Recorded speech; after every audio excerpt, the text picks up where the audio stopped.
just like that whore Celine did. Which one of them would you prefer? She got between me and my only living child.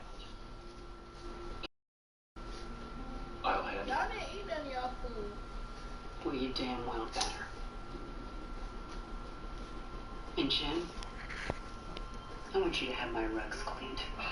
I don't want that bitch's body staining my $200,000 rug. And when you finish cleaning up that mess, I want you to pack your things and get the hell out of my house!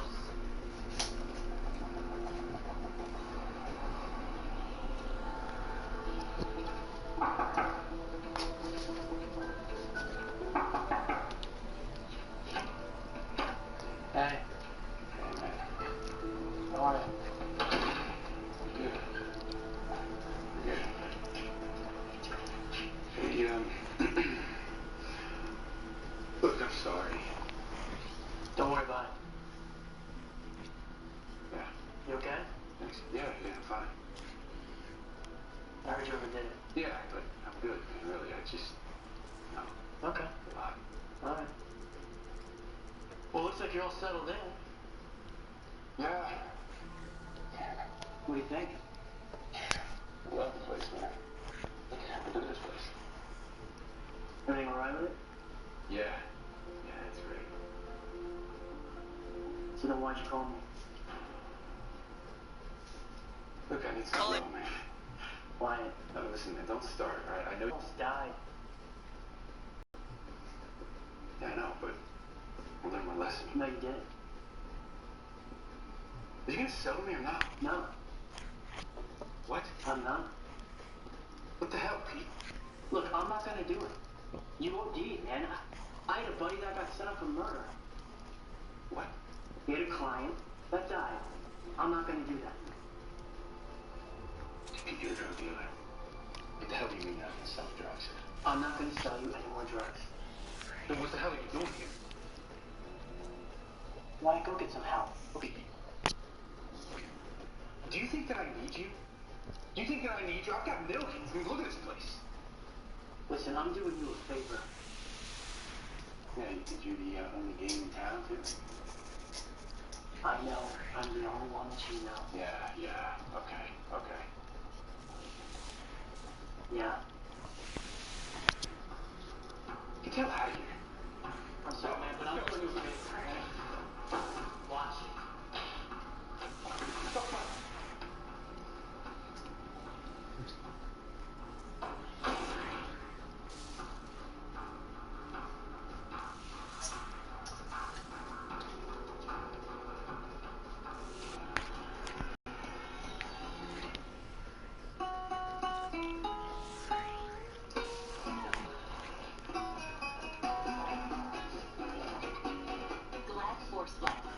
Extra strong to avoid rips and tears. Be happy. It's Glad. She looks years younger than she should. Is it DNA or Olay? New Olay Regenerist. Helps take years off your skin age so you can look younger. Who needs DNA when you have Olay? New Regenerist. As women, we need to take time to be active. That's what's so amazing about Poise Impressa. I love the fact that it has the 3 sizes. It isn't just one, because everybody's situation is different. It's so easy and it's so comfortable. Try Impressa today and start living comfortably tax-free. Big Lots furniture looks amazing in a lavish country estate. Where else would it look good? Your living room. Quality, stylish, select sofas and love seats are only $2.98. This week at Big Lots. Take it home today. Big Lots furniture looks amazing in a gorgeous mountain chalet. Where else would it look good? Your living room. Quality, stylish, select sectionals are only $6.98. This week at Big Lots. Take it home today. This program is brought to you in part by the 2017 Mazda 3 with Sky Active Vehicle Dynamics. Can you feel something without touching it? See something with your eyes closed. When everything is designed around you, the driver, you can.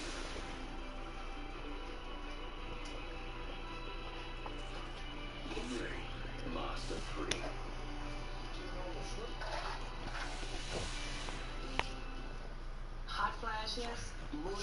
My weight is like the invasion of the body snatchers, except it's my body.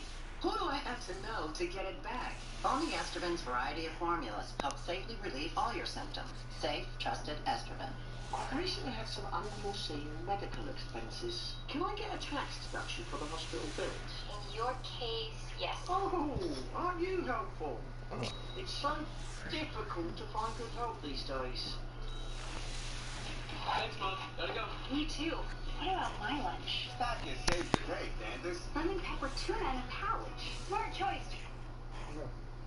Facebook tonight that Watergate is the biggest political scandal of my lifetime. He says maybe, until maybe now, it was the closest we came to a debilitating constitutional crisis until maybe now. The Trump administration believes that the crisis is that intelligence officials are leaking to the Washington Post and the New York Times. Would they be doing that if they didn't think that there was some sort of a constitutional crisis or a grave national security crisis? Well, look, I think we can't say where those leaks are coming from. We haven't determined if these anonymous sources are coming from the intelligence community, if they're coming from the White House, or where. So at this point, I think it's a little premature to be able to say this is national security intelligence officials actually doing the leaks. I would also say that at this point, I think President Trump should put out a statement and clarify some of these issues, in addition to the FBI. If there is an active investigation going on, I think that's where an independent commission can come in and help clarify some of this for the American public. Yeah, and I know Democrats are pushing for that now, and we just heard Elijah Cummings, Congressman Cummings, say there may be a few Republicans getting on board. There's always something strange going on at our house, Malcolm Nance, and right now off of the coast, the east coast of the United States, CBS and Fox News both reporting that there's a ship off the coast of Delaware, well in international waters. It's expected to continue north until it gets to the subbase at New London, Connecticut, then turn around and head south toward Cuba. A rush rolling off the east coast. Alarming?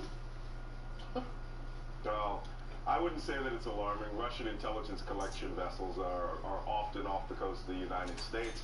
They often go to places like, the ballistic missile submarine bases down in, Kings Bay, Georgia, and go all the way up to Groton, Connecticut.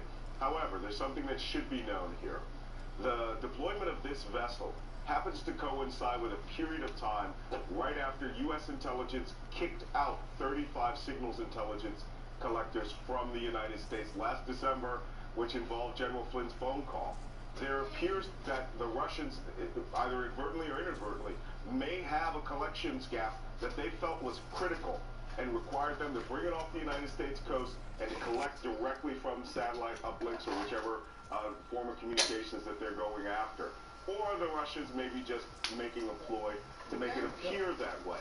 We take that seriously either way. So by the deployment of this SSV, this Russian surface intelligence collector, Moscow is making their presence known and perhaps even getting information that they lost. And is there a concern, a legitimate concern, Dana, that during the time that he was National Security Advisor, if General Flynn was a compromised person, is there a reason to be concerned about the information he was given? He had access and was privy to potentially top secret national security information.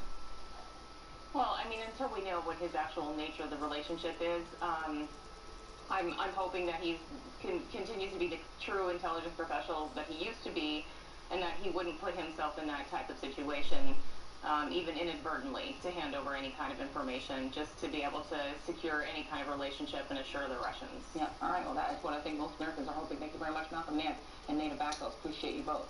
And coming up next, new reports say the Republicans had the Obamacare repealed, but the replace, that continues to elude them. Tomorrow, 2 Morning Joe exclusives. Senate Majority Leader Mitch McConnell and House Speaker Paul Ryan. Joe and Mika get an inside look at how the top GOP leaders are working with the Trump administration in these critical early days. Morning Joe tomorrow, 6 to 9 a.m. on MSNBC. If you want a different kind of breaking news, turn to people who break the mold. We come on the air with breaking news. With coverage that takes you beyond the red banner. Dinner fight shaping up on Capitol Hill at this hour. So when news breaks, you have everything you need to put the story together. What if we could stop the next epidemic before it happens? What if technology gave us the power to turn this enemy into an ally? Mosquitoes are the ultimate field biologists, taking blood samples from every animal they bite. Microsoft and its partners are using smart traps to capture mosquitoes and study the DNA they collect. Using the Microsoft Cloud, we can analyze over 100 million pieces of DNA in every sample. So we... I don't know. He thinks he crossed her up or something like that. He's running around looking for her. I don't know. Baby Warren ain't gonna hurt Candace. Yo, you don't know Warren. Yeah, I do. I practically raised. He threatened to kill her. All right? He's bad news. You don't know him. What? Yes. Billy Warren? Yes. Warwick. I bet that boy. Y'all were all close, what? Do you have the keys? Where you going? I'm gonna go find her before he does. Benjamin. Yo, are you hiding the keys from me? No, I'm not. You better not be. That's your daughter that he's out there I after. was running on that one. Well, that's my sister. I'm in it. And here we go. And here we go again. I'm going to get her. Ben? Do you have the keys? No, I don't. Where are they at? I don't know.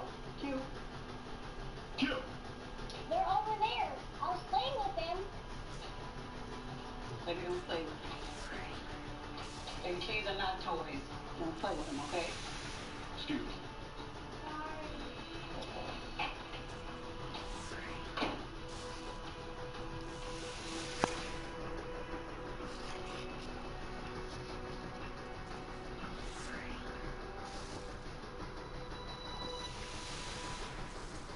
Saturday. As I'm walking by your room, Smoking weed? Do I have to have this conversation with Ryan? You do. I don't want to have autism anymore. I want to be a normal kid like everybody else. We're not perfect, we're just peace. For peace sake. Season premiere, Saturday, 10 Central.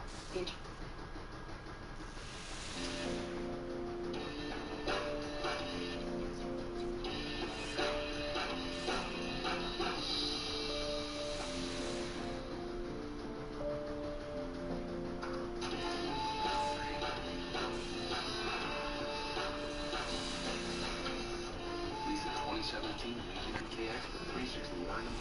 Only at your Lincoln. Infighting among Republicans has left the GOP's Obamacare repeal effort on life support, according to Politico tonight.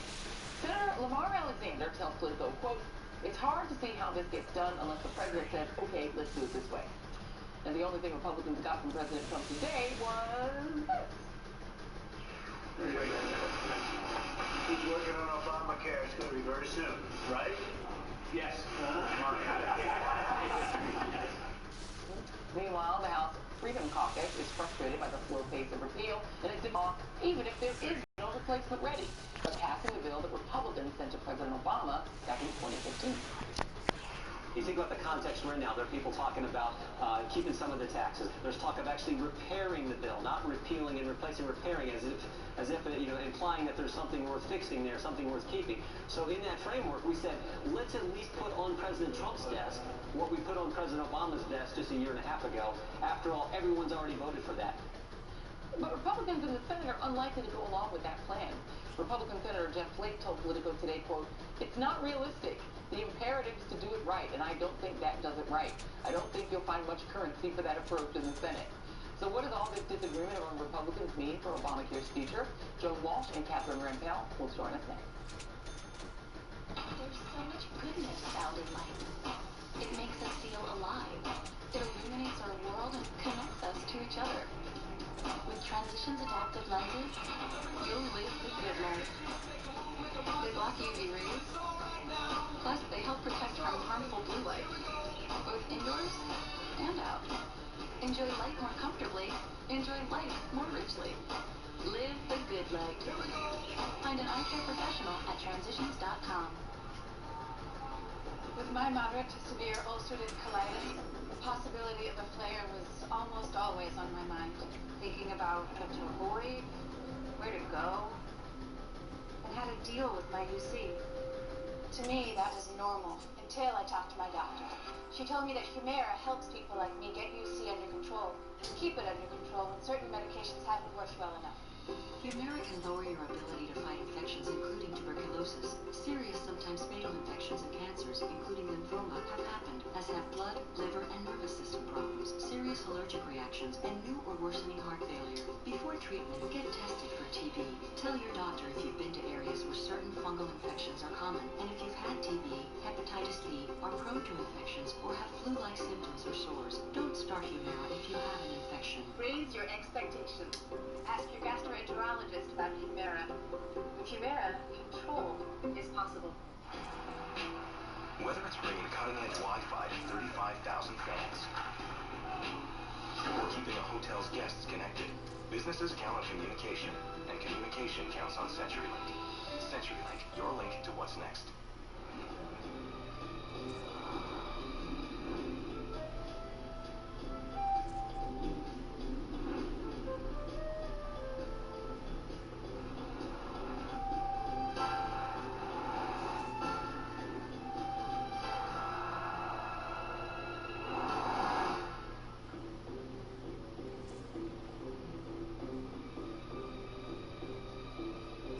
Land Rover, above and beyond. Hey, babe. Senacoot. Hey, what's this? Senecot is a laxative. Sometimes I get constipated. Really? Yeah, I like Senecot. Uses a natural vegetable laxative ingredient. That matters to me. And it usually works overnight. Senecot, because ingredients matter.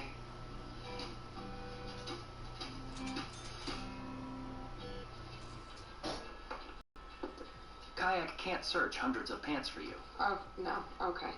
No. Back in. But it can search hundreds of travel sites. Kayak, travel problem solved. Let's at least put on President Trump's desk what we put on President Obama's desk just a year and a half ago. After all, everyone's already voted for that. And joining us now, Catherine Rampell, an opinion columnist for the Washington Post, and Joan Walsh, a national affairs correspondent at The Nation and an MSNBC political analyst. All right, ladies, listen. Well, let's just keep it real, Joan. When the Republicans put that repeal on President Obama's desk, they did it knowing they would never have to actually deal with it, right? It would never pass. It would pass. He would sign it. They would never have to deal with the implications of the chaos and the terror that it would cause. So for him to suggest that is, I mean, God bless the Freedom Caucus. They're doing what they do, but they're going to cause so much chaos for the rest of the party if they keep this up. And if it's just a thought experiment, Catherine, if they were to go ahead and do the amount of repeal they could, because you can't repeal the whole law without 60 votes. Democrats aren't going to give me 8 votes. Let's say they just repeal the taxes and the subsidies. Have they thought through, the Republicans, what would actually happen if millions of people lost their insurance subsidies? If they have, they'll realize they might be out of jobs, is what it comes down to. I mean, 20 million people have gotten insurance since the Affordable Care Act was passed. Yep. Those people are happy to be insured for the most part. And, you know, one could imagine that they might exact their revenge at the ballot box. There are some interesting parallels here with these town halls that we've seen recently, right? That in 2010, there were a lot of angry voters who came out and said, keep your government hands off my Medicare, don't you dare mess with the healthcare system. And I think a lot of Democrats, to their peril, dismissed all of that and said, it's all astroturf, none of it's real, none of these people will come and show up to vote. And look what happened. And I think that you're seeing the same kinds of offhand dismissals today that are very dangerous. Yeah, and speaking of those town halls, let's listen to Paul Ryan, the Speaker of the House, attempting to address the protests that we've seen over Obamacare. Take a listen. I fully recognize and respect the strong feelings that people have about this issue. We should be passionate about this issue. It is about people's lives. This affects every person and every family in America. That is why we are taking a step-by-step approach, so people can see the changes that we are making, so that they can see how they will help. Joan, maybe I'm mistaken. Are they taking a step-by-step approach so people can see the changes they're making, so they see how they're, or because they don't have any other steps other than repeal? I don't know what they think they're doing. They put up these plans. We've got a plan. Go to our website. You go to their website. It's just pablum. They can't take a step-by-step approach. The reason this is so hard is that it really does involve a lot of steps, and they're not willing. If they pull away the tax credits, the subsidies, Medicaid, expanding Medicaid, the mandate, it crashes. The famous three-legged stool falls apart. Yeah. So I don't know what he's talking about that we're going to do it step by step, with transparency. They're fighting amongst themselves. And then, you saw Trump kind of needle him, but Trump has been an obstacle to this too. Remember when he came out early on and said, whoa, now don't do anything rash and don't repeal without replace or this becomes our problem. It's sort of like, duh, the light bulb went off over his head. He's like, wow, this becomes Trump care. Right. And it could be a real disaster. Yeah. So he's giving them mixed messages. Yeah. Go for it. Be cautious. He doesn't tell the details because obviously he's not going to do that. Yeah. But this is a mess for them. And meanwhile, you have Chris Sununu, the governor of New Hampshire, suddenly deciding that he maybe likes the Medicaid expansion a lot more than he thought he did. Let's take a listen. There's no doubt it's been helpful. It has a price tag of somewhere between $400 and $500 million. We've been able to do it to date without a single New Hampshire taxpayer dollar. No state taxes go into it. Captain, I had a prediction back in the day when people were screaming about the Affordable Care Act and the Medicaid expansion that as soon as there was no Barack Obama, Republicans were going to really love all of that money coming into their states. Oh, absolutely. I mean, at its very core, the issue with Obamacare is the branding. It's not the actual policies. Down the line, almost to a single provision, most of the core things that the law actually does are quite popular. They're somewhere between like popular and beloved by the American people. Right. Yep. Things like, letting your children stay on your health care plan until until they're age 26, not being able to deny people insurance based on pre-existing conditions. Yep. Free money, also quite popular for the state at the very least, if not the voters, if they don't exactly understand where the money's coming from. So the issue for the law was always just that it had a marketing problem. It had an Obama problem. It had an Obama problem. It was that a lot of people were like, we don't like Obama, we don't like someone with his name on it. I'm scared at the end. All right, we have much more of this coming up after break. Ooh, they don't know for veterans that. Nope. No way, nada. Really? Dish issues? Throw it all in. Cascade Platinum powers through your toughest stuck-on food. Nice. Cascade. Quaker breakfast flats are crafted with these delicious ingredients and more, and baked with our wholesome Quaker oats to help keep you going. Help satisfy your morning hunger with every single bite. Quaker breakfast flats.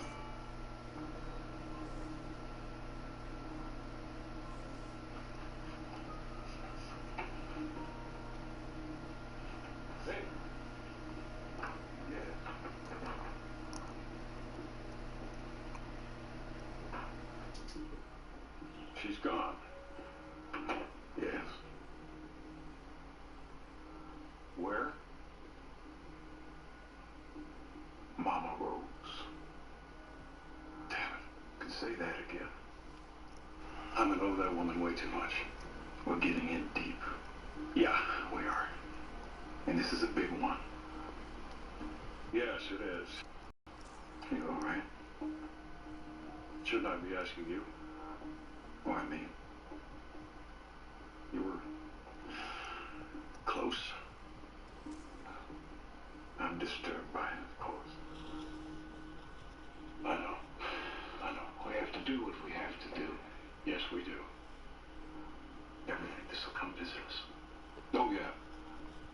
It's all going to come back and visit us. I'm just hoping by the time it does, we're either very old or very dead. Yes, well, wishful thinking. Yeah. It's ugly. It's beyond ugly, David. What's the plan? Well, we're going to take the body back to Jennifer's house, set it on fire tonight.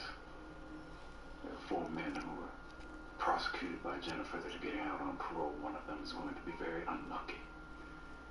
He's offered a job at a cleaner's that Mama Rose controls. He's going to deliver some clothes to her house, placing him at the scene, and it'll appear to be his crime.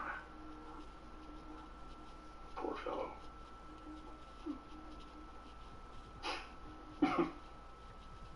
I don't feel good about this. Don't you go find a Cheetos on me now, Dave. It's a little late for that. Hope it works. It's gotta work. Yeah. Just keep getting in deeper and deeper. Yeah. I can't believe that Veronica... I have something to tell you, David. What's that? Veronica didn't do this. She did what? You heard me. Veronica did not do this. And who did? Catherine. Catherine, are you sure? Yes. I'm sure she told me herself. Oh, damn. Well, you don't have to act so relieved. No, I'm sorry.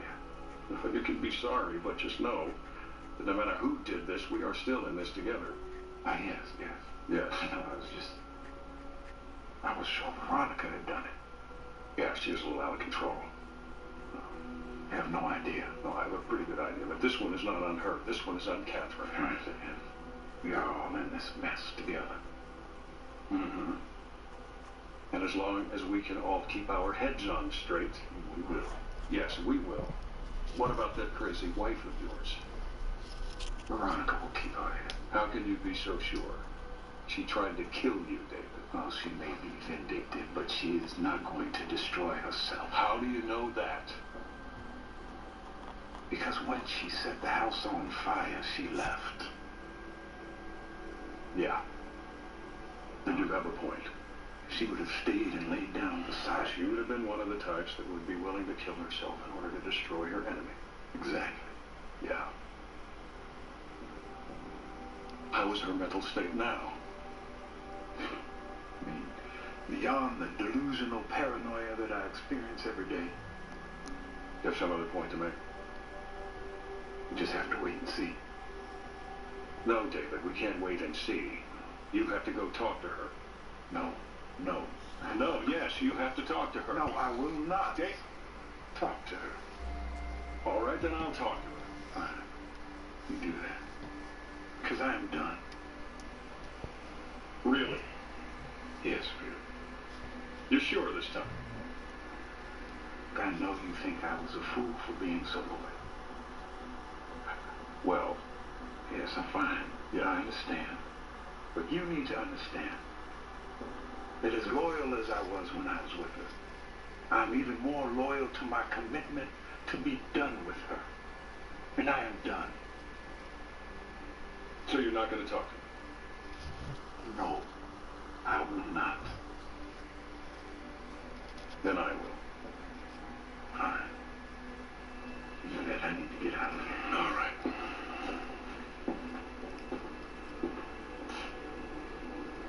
What is it with these women?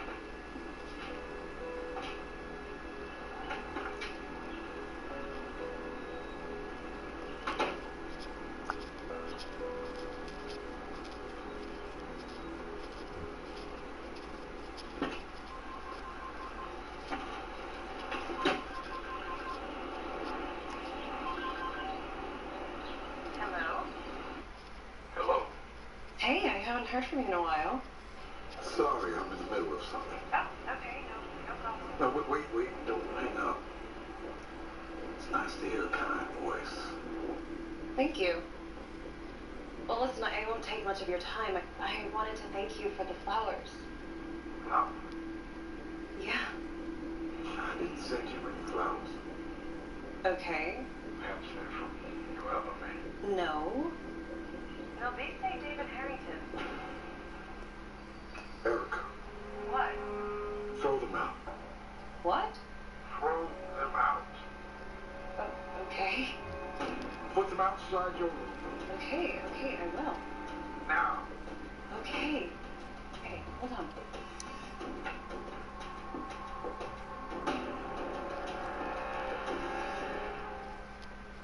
What's the matter? You don't like the flowers? How are you? Next, on the haves and the have-nots. So you're the new one. You see? That's my mark. He is a favorite for the presidential election, and we can get him. We gonna stay with you tonight, and then we going to the bank. We getting all the money from you. I heard you were getting divorced. You heard wrong. Well, according to the papers I saw filed. You saw papers? War is out. He's out. And you're looking for you. There's a bracelet which did not seem to belong to the victim, so they should be able to run that for DNA.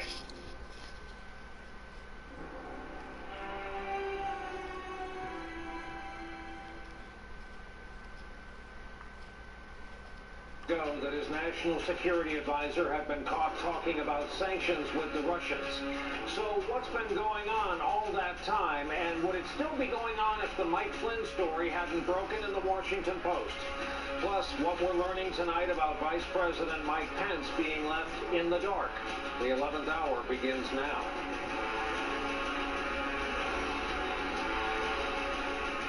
And good evening once again from our headquarters here in New York. For all the talk of fake news, it was real news reported by real journalists that led to the takedown of one of the president's closest aides.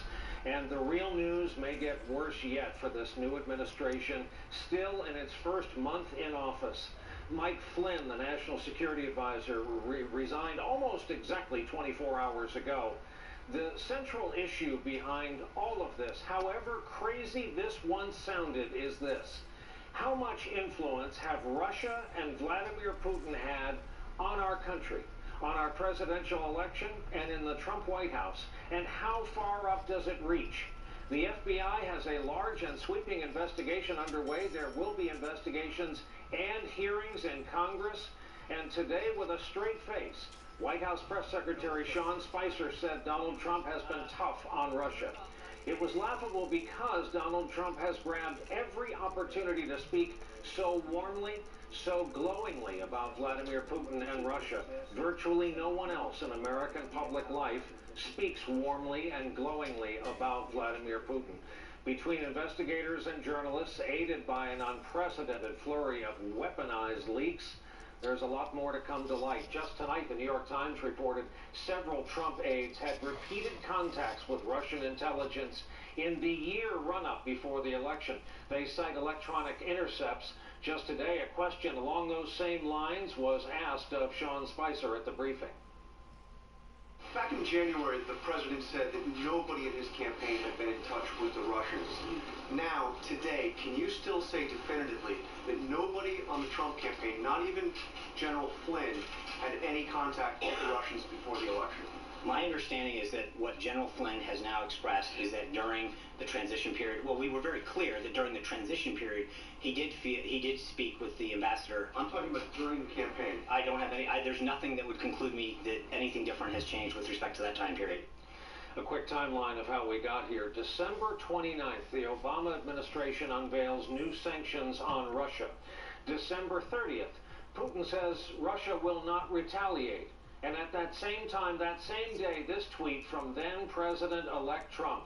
Great move on delay by Vladimir Putin. I always knew he was very smart. Sometime after December 30th, communications between Flynn and Russia's ambassador are intercepted by U.S. intelligence officials. The White House is warned about Flynn by the Department of Justice on January 26th of this year. And thanks to Sean Spicer, we know the president found out the same day. Immediately after the Department of Justice notified the White House counsel of the situation, the White House counsel briefed the president and a small group of his senior advisors. From that date on, the question is, how long did it take for the erosion of trust to occur that led to Flynn's resignation? That was the reason given today. On January 28th, Michael Flynn was in the room when President Trump called Russian President Vladimir Putin. On February 1st, nearly a week after the DOJ warning, Michael Flynn came into the White House briefing room and communicated for the administration to another nation state. Iran is now feeling emboldened. As of today, we are officially putting Iran on notice. Thank you. Then just this past weekend, Michael Flynn was there as the president and Japanese Prime Minister Shinzo Abe discussed what they would do to respond to a ballistic missile test by North Korea. That was just 72 hours ago. So when did the erosion of trust between the president and Michael Flynn occur? Let's bring out our panel members tonight. Former Chief of Staff at the CIA and the Pentagon, Jeremy Bash, is with us this evening. NBC's Katie Tur, who of course covered the entire Trump campaign from the start. And our friend, conservative radio talk show host Charlie Sykes. Good evening to you all. Jeremy, I'm going to begin with you. You are the sole remote tonight in Washington, D.C. And let's reset this and say plainly, to believe this story, any of it, all of it, you've got to believe that Flynn called the Russian ambassador and said, in effect, when these new measures come out, don't worry, we're going to have your back. And further, you have to believe that he was either acting on his own or with tacit approval or was ordered to. Do we have it about right so far? Yeah, I think that's right, though, Brian. There's a broader context, which is we have a policy as enunciated by the President of the United States that is completely at odds with anything we've seen in foreign relations, and that is a total U.S. capitulation to all of Russia's objectives. Their objectives in Syria, their objectives in NATO, their objectives in Ukraine. And what could possibly explain it? There's no theory of international relations that explains it. That's number one. The second bit of context, Brian, is that we have underway at this hour, not past tense, but present tense, at this hour, a Russian operation to influence U.S. policy, to do what I just described, to force America to do things it wouldn't ordinarily do. That intelligence operation is underway. They were trying to get to the national security apparatus, including the National Security Advisor, and it worked. That's the whole thing. It worked in this case. Our policy changed, and they attempted to change it, and it worked. And so here, that is the big question looming over all of this, which is why? What is it that caused our National Security Advisor and our president to do these things that are so completely at odds with American interests? And now tonight we have one of the missing pieces of the puzzle, which is possible cooperation discussion between the Trump campaign and the Russian government at the very time the Russian government was trying to influence the campaign to favor Donald Trump. And Jeremy Malcolm Nance was on, veteran intelligence officer, veteran of the NSA, among other agencies. He was on in the previous hour, and what he had to say was kind of blood-curdling. He said, once the full collection power of the NSA has been turned on you electronically, he said it's time for people in the administration to start lawyering up. I did hear that. I think these investigations are going to loom over this administration. And I want to remind our viewers, it's not investigations by Democrats. These are investigations by career professionals at the FBI, and secondly, by Republican-led congressional committees, both the Senate Intelligence Committee and the House Intelligence Committee. And so these investigations will have to proceed. And I think the question really for the Congress tonight and for the American people is, will those suffice, or do we need a joint inquiry, a select committee, or even an independent review? Katie Tur, before we swing over to you, I want to run what is now a critical bit of a on-the-fly interview in the doorway of Air Force One, the doorway that separates a conference room from the compartment on the aircraft where the press corps are.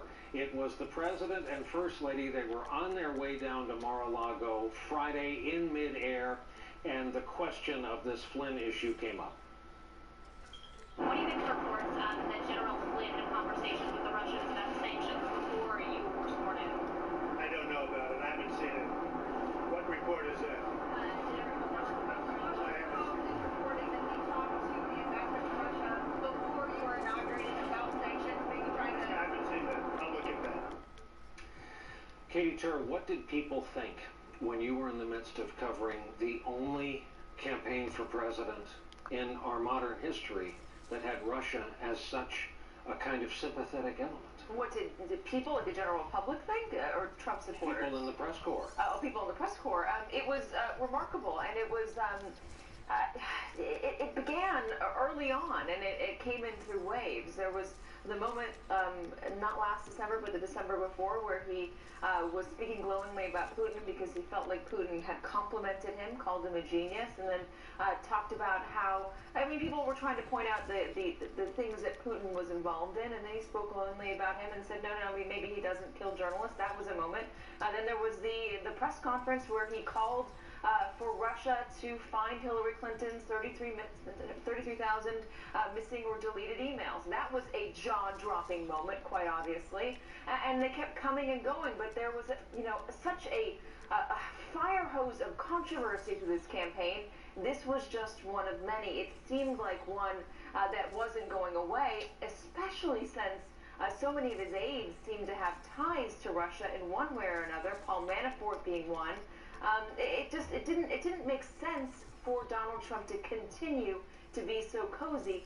Nobody could quite figure out why he was doing so. And the campaign and the transition in the White House has never given an explanation that goes beyond, we think we need to reset relations. Charlie, listen to Tom Friedman, one line from his column that went up tonight. We need to know whom Trump owes and who might own him, and we need to know it Now, how serious is all of this in your view 1 month into this administration? It's extraordinarily serious because nothing adds up. You know, as Katie was saying, this whole love affair does not add up. This explanation for firing the general does not add up.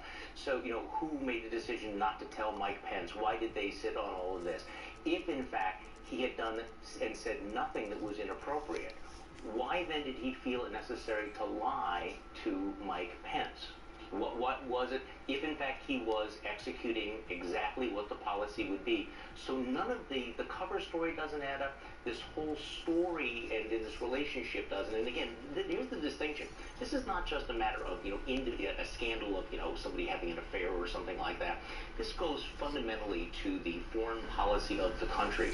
And I think that Republicans on Capitol Hill need to look at this and to ask themselves, do they actually want to investigate this, or do they want to appear that in fact they are slow walking and covering up something that may have, you know, fundamental significance to the country? Katie, we learned today that Vice President Mike Pence didn't learn until Thursday, but other people knew. Sean Spicer said the White House concluded when this was briefed to them it wasn't a legal issue, and he said the president was proved instinctively correct. That it was a trust issue is what they're trying to make this out to be. And I was speaking tonight with a senior White House source, and I asked that person why in the world Vice President Pence was not told about this sooner. And the source said, well, it was attorney-client privilege. Don McGahn only told the president because that's who he is.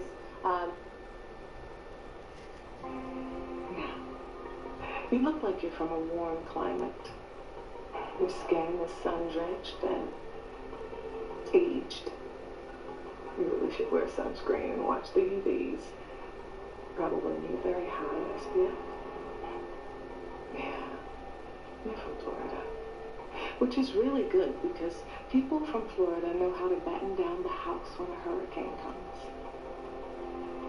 You know, when the meteorologists when the weatherman gives a forecast that a hurricane is coming, everyone on the shore, they brace themselves for it. They do that by covering the windows and covering the doors, and sometimes they even put out sandbags. They do whatever they can to stop the hurricane. Sometimes the hurricane comes and sometimes it doesn't, and they will have done all that work for nothing. But I am here today with the warning for you. There's a hurricane coming, Erica, and her name is Veronica. And when this bitch hits, it destroys everything you've ever known. Now, you are very, very pretty. And that's sad.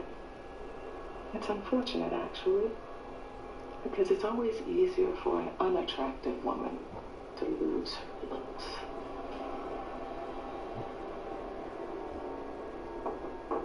Hotel security. I was just leaving. Bye, Erica.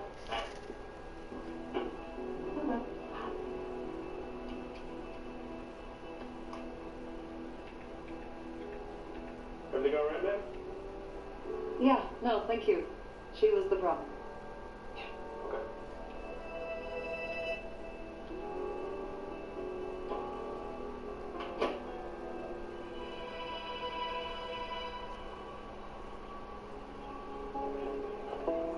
Where the hell is your mother? I don't know. Yeah. How long are we gonna stay here? What do you mean? Man, we're just sitting here. I'm waiting. For what? I don't know.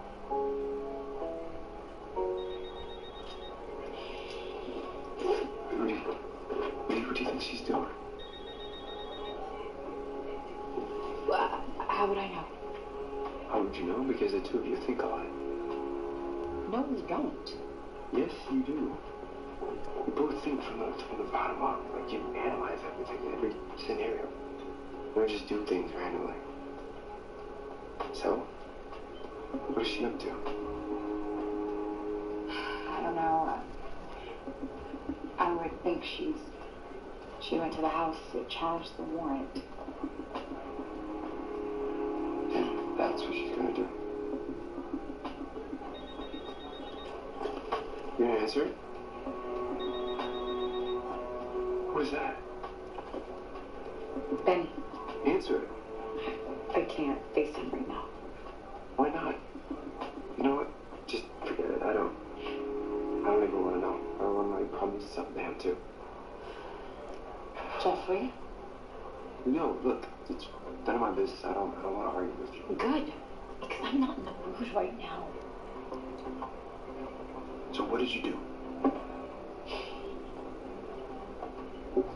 The mortgage. It's his, the tow yard. You already know. Oh, wow. I got into some trouble and I needed money. So I did it. See that? You're just like my mom. You use people to do what you need. I didn't use him. Yeah, okay. Okay. I did something good for him. Oh, yeah. I bought him a place. And mortgaged it and took it back. You want to talk about using? What? Excuse me? Like you're not using that office. What does that mean? Wait. It's not even like that. What are you talking about? You're not using him? No. I've never threatened him. You think you have to threaten someone to use them? Well, you and I both know there is a difference between threatening someone and using someone. Yes. We do.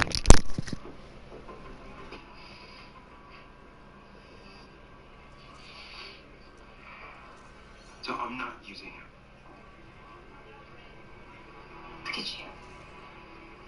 You like him. What? I don't even know him that well.